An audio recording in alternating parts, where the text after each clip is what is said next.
Et au Piémont, je ne sais pas chez vous si c'est la même chose, il faut observer son comportement. Donc si la nuit, entre le 1er et le 2 février, il sort, il se réveille, et à l'extérieur, le ciel est clair, ça signifie que le printemps n'arrivera pas si tôt. Donc l'ours rentre et il continue son hibernation. Au contraire, si la nuit entre le 1er et le 2 février, l'ours se réveille et à l'extérieur, le ciel est nuageux, ça signifie que le printemps arrivera presque tôt. Ça ne fait pas du sens aux gens. Pourquoi? Si le ciel n'a pas de nuages, alors le printemps devrait être pas si tôt, et au contraire. Parce que c'était un clair message, un conseil de ne pas consommer les stocks alimentaires, même si la météo était un peu plus clémente. Maintenant, peut-être ce proverbe ou sa façon de s'exprimer ne pourrait plus être appliqué parce qu'on a des mois de février qui sont vraiment super cléments, presque chauds. Mais il y a 50, 60 ans, le début de février, chez nous, dans les Alpes, normalement, était un peu comme en début de printemps. Il y a le vent qui souffle, le vent, on l'appelle le fun, on l'appelle le vent marine de la mer, qui arrive de la mer. Et donc on avait l'impression d'être au début du printemps. Aujourd'hui c'est plus comme ça, il ne neige plus, donc il faudrait un peu voir. Il y a une tradition qui dit Orso marino fa sentire la tua voce. Orso marino fait sentir ta voix, c'est bien. Et Marino, ce n'est pas le nom propre de l'ours, mais c'est en collégamment avec le vent. Non, avec le vent. Le vent marine, pas avec la mer, le fun. On l'appelle l'orso marino. L'orso marino, si, c'est ça. À cette date-là, c'est pas étranger, le moment de la fête de la Sainte-Ours qui est... Les deux. Oui, c'est vrai. Oui, c'est vrai. Et là, la masque de l'ours, donc je vous ai dit, une des plus communes, elle est associée au revenant, mais aussi à l'hiver. Normalement, pendant les mascarades d'hiver, le carnaval peut être représenté par un ours, par un homme sauvage ou par un vieux. Et dans tous ces cas, la promenade de Gizeh termine soit avec la mort de l'ours, de l'homme sauvage et du vieux, soit avec sa domestication. C'est-à-dire que l'ours, le carnaval, est l'hiver même.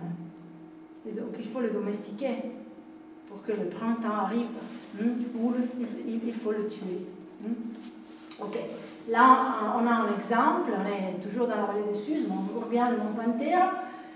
Le masque de l'ours sort le premier dimanche de février, il est amené par un chasseur et comme vous voyez, il est totalement couvert en peau des animaux différents et il a un entonnoir.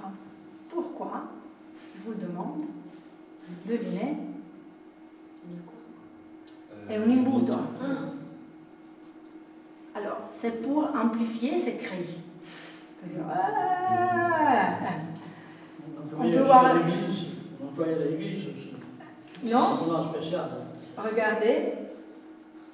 Parce que l'entonnoir lui sert, parce que pendant la promenade, les gens lui donnent du vin. Du vin, jusqu'au point où il est complètement ivre. Mais vous voyez, il ne peut pas boire. Il est en chaîne, il est amené. Donc il ne peut pas boire et il boit. Donc à la fin de la promenade, il est complètement bourré. Mais qu'est-ce qui se passe? Il danse avec la fille la plus belle du pays. Ça, c'est une forme de domestication de l'hiver, de la nature, de la sauvagerie. Dans deux autres cas, voilà, on n'est pas dans les Alpes, on est à Cortemiglia, en basse montagne, la masque de l'ours est recouverte de plumes. Et là, voilà, vous voyez comme on construit le masque. Et ça, c'est un cas aussi très intéressant, on est à Valdière, mais toujours en montagne, Cuneo, tout près de Cuneo, et il est revêtu de seigle. Et c'est un cas un peu bizarre parce que normalement l'identité de Lourdes est inconnue, donc il ne se montre pas, personne ça qui se cache dessus la masque, mais dans ce cas-là, il est évident qu'il est, mais il a le visage tout, si c'è mérite. Oui, couvert de suie. Voilà, vous voyez avec le chasseur. Et normalement, ces promenades, ces fêtes d'hiver se terminent toujours avec un procès. Il est processé, il est accusé de toutes les mauvaises actions de la communauté et il est condamné à mort.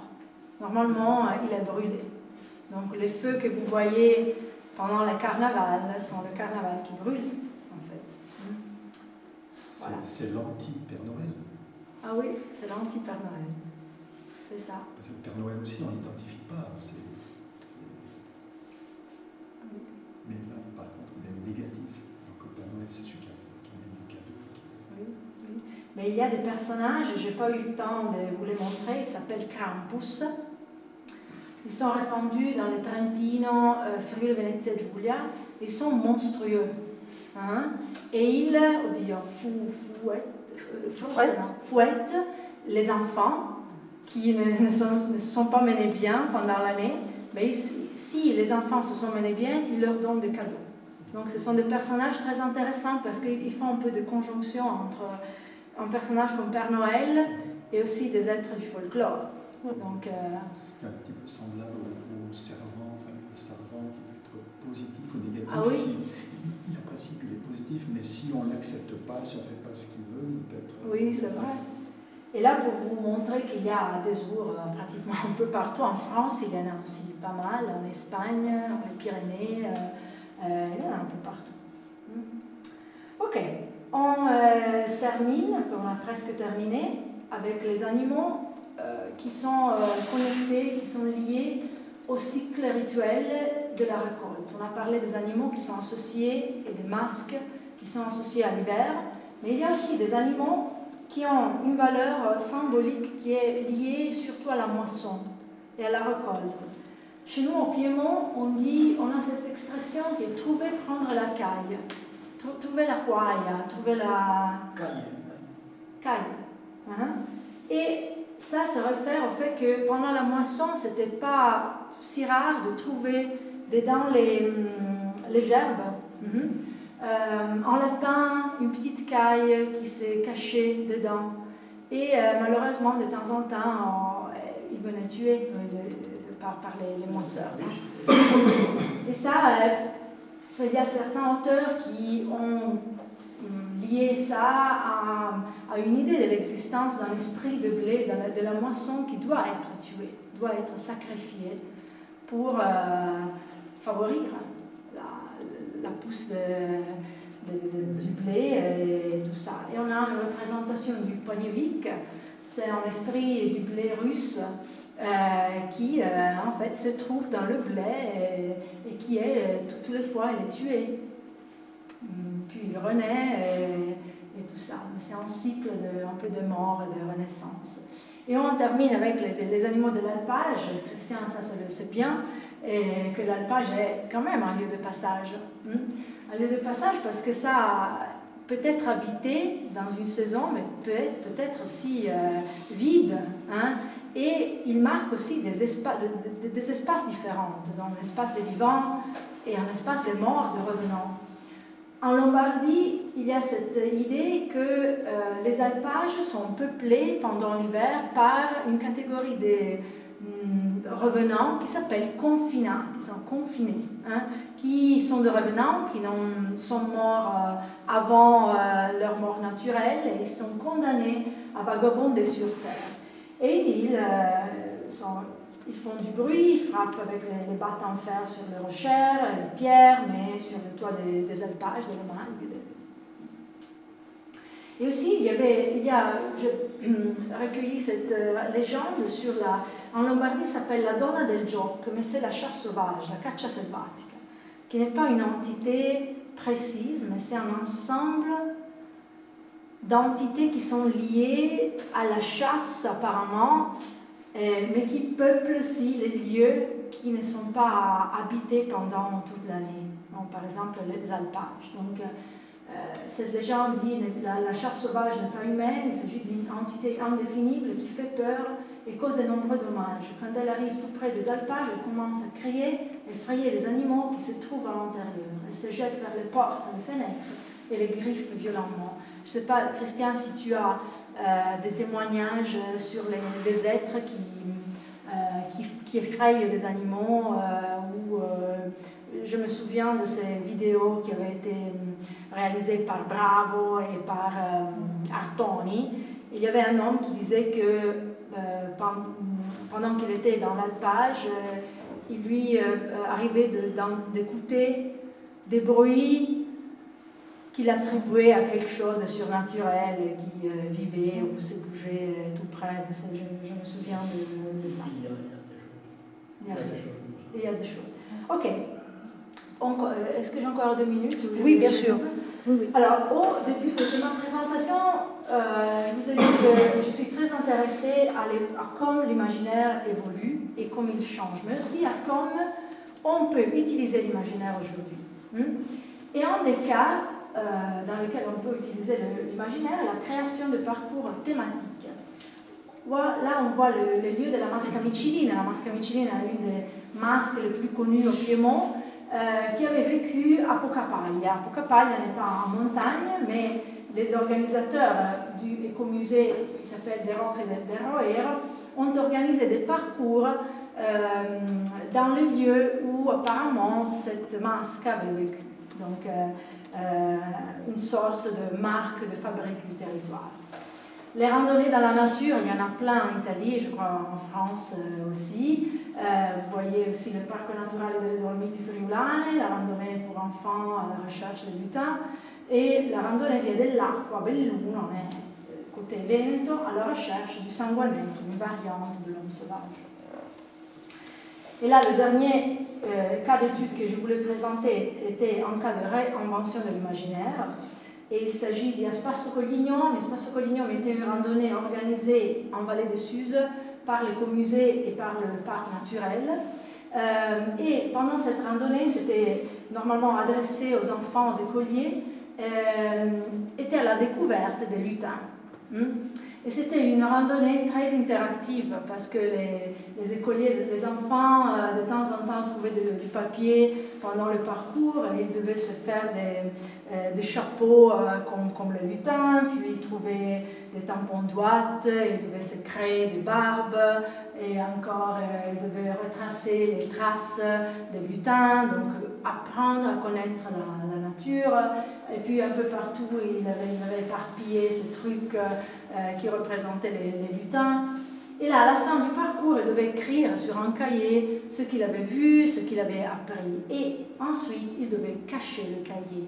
Mais la dernière fois, le cahier a été caché si bien qu'il n'a jamais été retrouvé. Donc on sait où se trouve ce cahier. C'était perdu, caché trop bien. Qui ça? Les lutins. Les lutins l'ont pris. Et le musée avait fait vraiment une véritable opération de marketing, de branding du territoire, parce qu'il avait créé pour l'occasion un t-shirt avec le symbole du parc, donc le cerf, les traces du cerf, et voilà le lutin assis dessus. Mais aussi, il y avait été une exposition avec le dessin du garde forestier, qui descend très bien, avec les lutins, ses habitudes, leur comportement, comment les reconnaître, tout ça. Ça, c'est la maison du parc.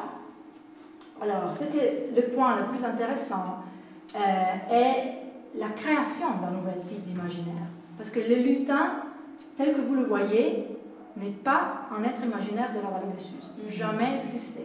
Ce que vous voyez est la reproduction d'un lutin très connu par plusieurs générations d'enfants italiennes qui s'appelle David Gnomo. David Gnomo a l'aspect d'un lutin du nord d'Europe, donc au chaperon rouge, la barbe blanche, tout ça. Mais comment faire à rendre une promenade, une randonnée très attrayante, hein? Comment attirer l'attention? Alors, agir d'une façon qu'il y a une image bien reconnue. Le lutin d'Avignon, avec l'aspect d'Avignon, est connu en Italie, est vraiment très connu. Mais qu'est-ce qu'il incarne? Qu'est-ce qu'il y a dedans? Il y a un peu d'homme sauvage, parce que pendant les randonnées, les guides racontaient aux enfants que le lutin du Par était très timide, donc il avait un peu craint de rencontrer les êtres humains, donc il échappait, donc il devait respecter la nature, donc pas faire du bruit. Mais aussi, dans le lutin, il y avait l'influence d'un autre être de l'imaginaire qui, à ce temps-là, était presque oublié.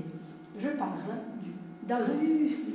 Vous connaissez bien, c'est bien répandu en Italie, de l'autre côté de l'Italie, en Valle d'Aoste, ça. Le Dahu est un animal, un mélange d'animaux différents. Il est un ongulé, comme vous voyez, il est particulier parce qu'il a les pattes d'un côté du corps qui sont plus courtes de l'autre côté. Pourquoi? Parce que le Dahu marche seulement d'un côté de la montagne. Et donc, s'il rencontre un autre ou une autre Dahu, il ne sait pas ce que faire. Il se bloque. Comment faire? Parce qu'ils marchent tous les deux sur le même côté de la montagne.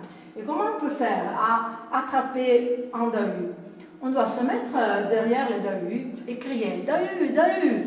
Alors, le Dahu va tourner la tête, donc il perd l'équilibre et il va tomber. Donc, on peut l'attraper.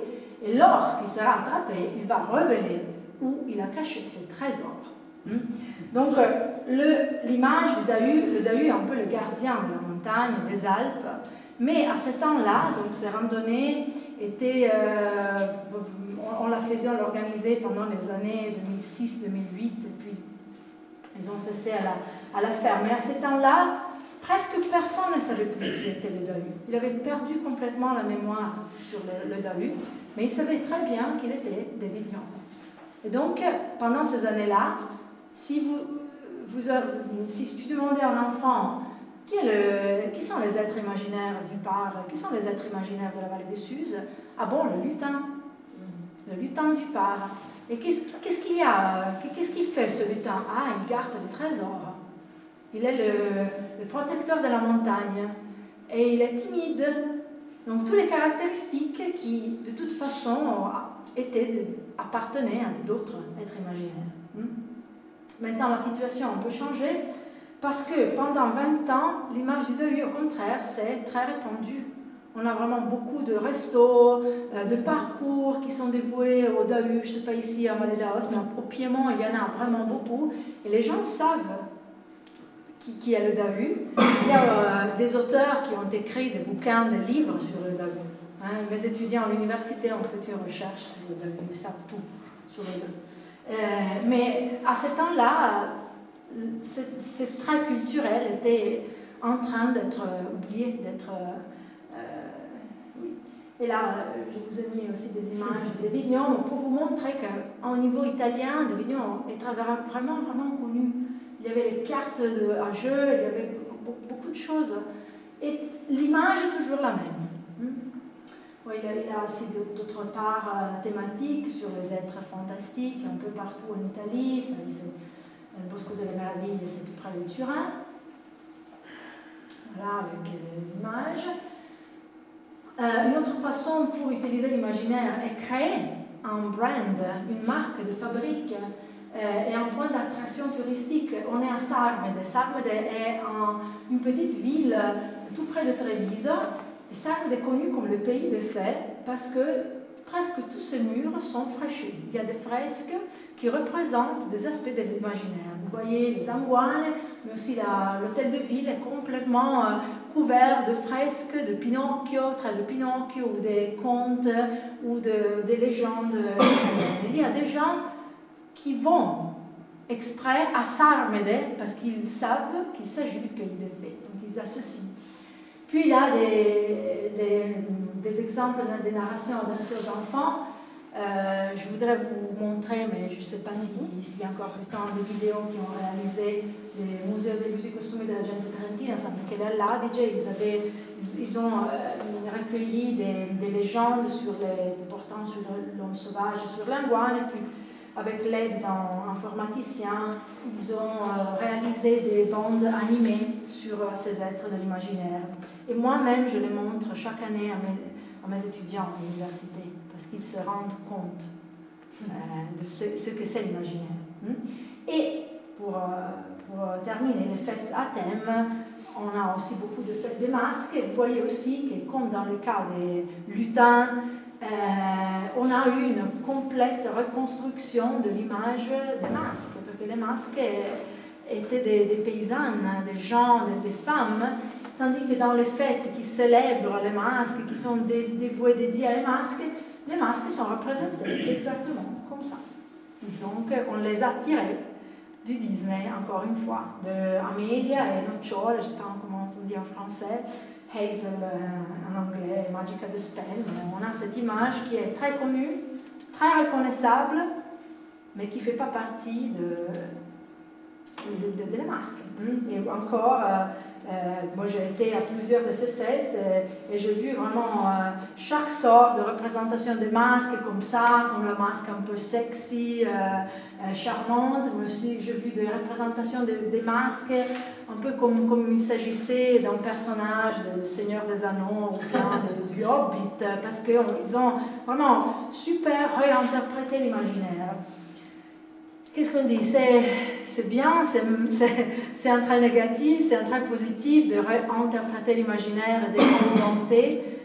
C'est un enjeu important, je crois, pour un anthropologue. Il y a ceux qui disent non, la tradition est la tradition, il ne faut pas la contaminer, elle doit rester comme ça, mais si on la contamine, ça signifie que la tradition va nous laisser. Et là, on doit accepter que les éléments de la culture évoluent. Parce qu'on peut rien faire pour ça, je crois.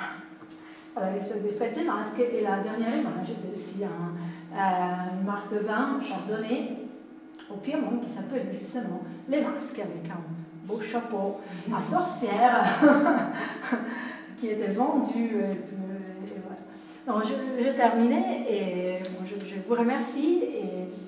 Il nous reste un quart d'heure, donc c'est à toi un peu de voir si tu veux garder un peu de temps pour la vidéo, un peu pour les questions. Mais comment... Je voulais leur montrer les vidéos parce que selon moi, ils sont très intéressants et peuvent aussi stimuler la discussion après.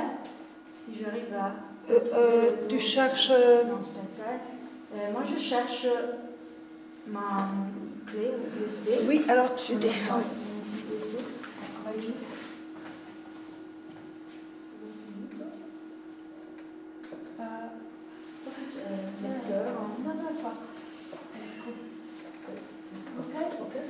Alors, je peux voir.